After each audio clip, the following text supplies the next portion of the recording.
한국어와 한국문화 중급이 8과 정보화 사회 여러분 교재 104페이지 읽기입니다. 다음은 스마트폰 사용에 대한 글입니다.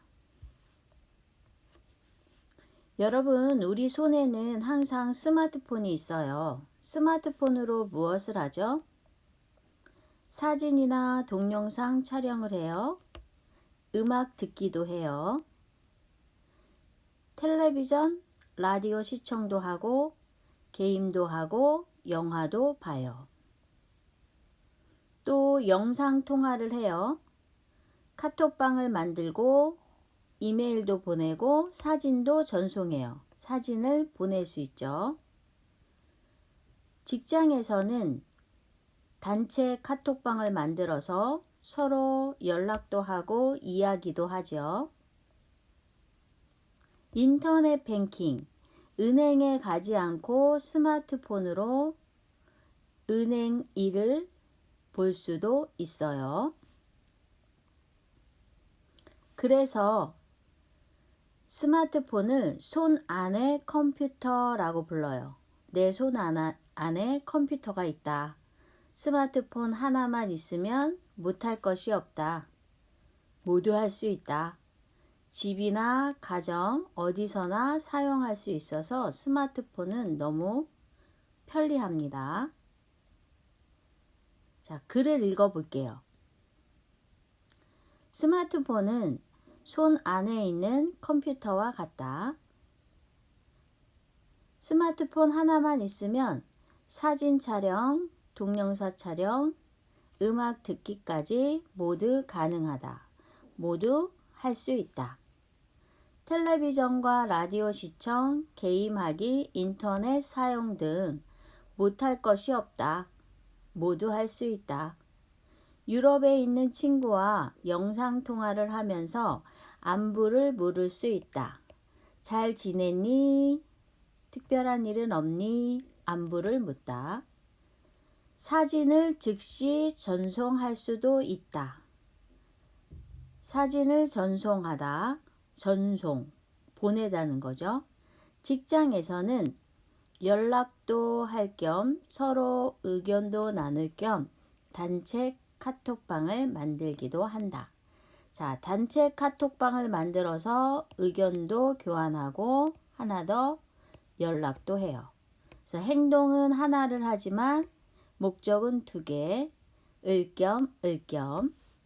이메일 주고받기는 기본이고 영화 보기도 쉽게 할 수 있다.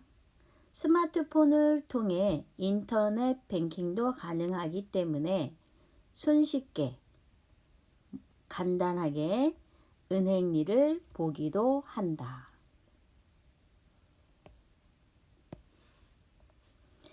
자, 이 글은 편리한 점이죠. 스마트폰의 편리한 점에 대한 글이에요.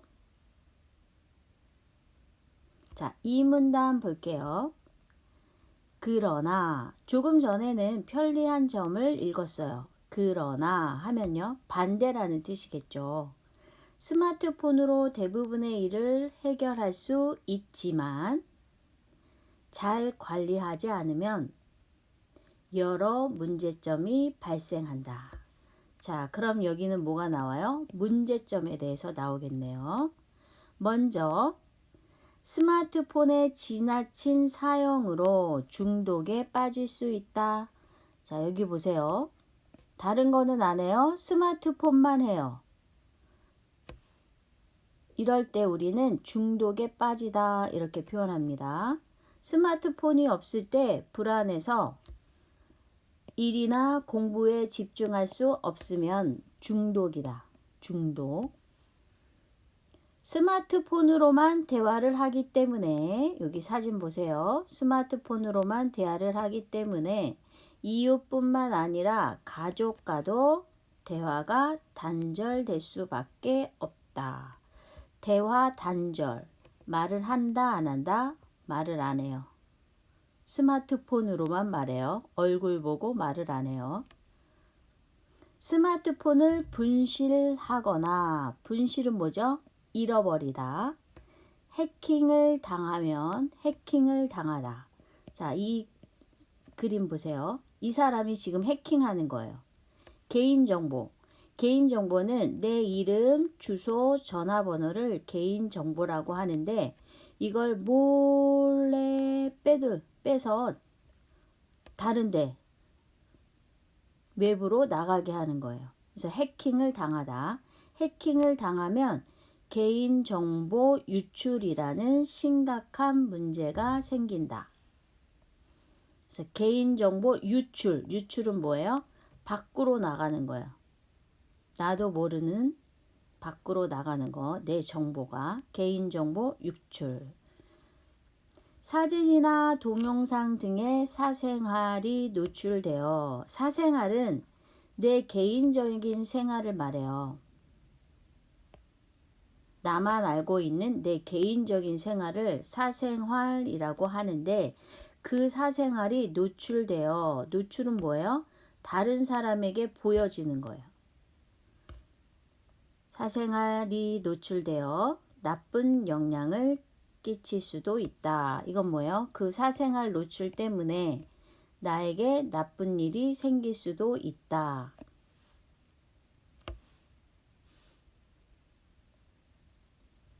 아무리 유용한 것도 관리가 소홀하면 피해가 생길 수밖에 없다. 자, 여기 위에서 잘 관리하지 않으면 했죠. 그게 관리가 소홀하면 여러 문제점이 발생한다. 피해가 생길 수밖에 없다. 같은 뜻, 다른 표현. 자, 여러분, 유용하다는 거는 아주 좋은 거라는 거예요. 스마트폰 너무 좋아요. 우리에게 여러 가지 편리한 것을 제공해요. 그러나 잘 관리하지 않으면 문제가 생길 수 있다.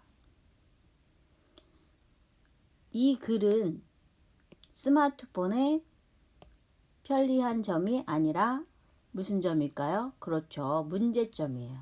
자, 문제점 뭐예요? 스마트폰에 너무 의존해서 중독에 빠질 수 있다. 대화가 단절될 수 있다. 개인정보 유출된다. 사생활이 노출된다. 스마트폰의 문제점. 자, 여러분 교재 104페이지 문제를 한번 풀어볼게요. 윗글의 제목으로 가장 알맞은 것을 고르세요. 제목은 여기에 써야겠죠. 자, 이 글은요. 위에는 스마트폰의 편리한 점, 그러나 문제점. 그럼 답은 뭘까요? 네, 3번 장단점이에요. 자, 장점은 좋은 거 나쁜 거. 네, 좋은 점이에요. 좋으니까 어때요? 편리하겠죠? 예. 그럼 단점은요? 나쁜 점. 나쁘니까 문제가 되겠죠. 예, 그래서 문제점. 그래서 장점, 단점, 점점, 점이 두 개니까 점은 하나만 하고 장단점. 답은 몇 번? 3번. 그럼 스마트폰의 장점, 좋은 점이니까 위에서 찾아야겠죠. 스마트폰의 장점이 무엇인지 내용을 완성하세요. 사진 촬영, 사진을 찍을 수 있다. 음악도 들을 수 있다. 음악 듣기. 그럼 1번에는 뭐가 들어갈까요? 동영상 촬영이 들어가겠네요. 근데 여기 보니까 을 수 있고 을 수 있다 했어요. 그러면 음악도 들을 수 있고 이렇게 쓰면 되겠네요. 텔레비전 시청과 게임은 물론이고 단체 카톡방에서 직장 동료와 의견을 나눌 수도 있다. 게다가는요, 그리고 이렇게 생각하시면 돼요. 인터넷 뱅킹 찾아보세요. 인터넷 뱅킹으로 이번에는 뭐가 들어갈까요? 은행 일을 보기도 한다. 근데 여기 을 수 있다 했으니까 2번을 쓸 때도요. 은행일을 볼 수도 있다. 이렇게 써주시면 돼요. 3번 윗글의 내용과 같으면 동그라미, 다르면 X 하세요. 그랬네요. 최근 스마트폰으로 영상통화를 하는 사람이 급증했다. 급증은 뭐냐면요. 갑자기 증가했다. 이런 뜻이에요. 증가는 뭐예요? 많아졌다. 예, 많아지다죠. 여기 보니까 영상통화를 하면서 안부를 물을 수 있다고 했어요. 그러면 X.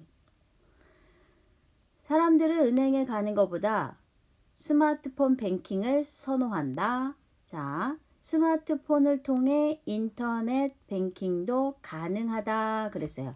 가능은 뭐예요? 할 수 있다. 자, 그런데 여기는 선호한다. 이건 뭐예요? 더 좋아한다.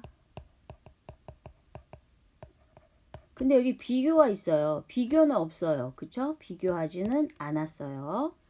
그 다음 3번 개인정보 유출 문제는 개인정보 유출. 네, 개인정보 유출. 스마트폰을 분실하거나 해킹을 당하면 문제가 생긴다 그랬죠. 네, 사용하는 사람에게 원인이 있다? 아니죠. 스마트폰을 분실하거나 잃어버렸거나 해킹을 당하면 문제가 생긴다고 했어요. 그래서 여기도 X.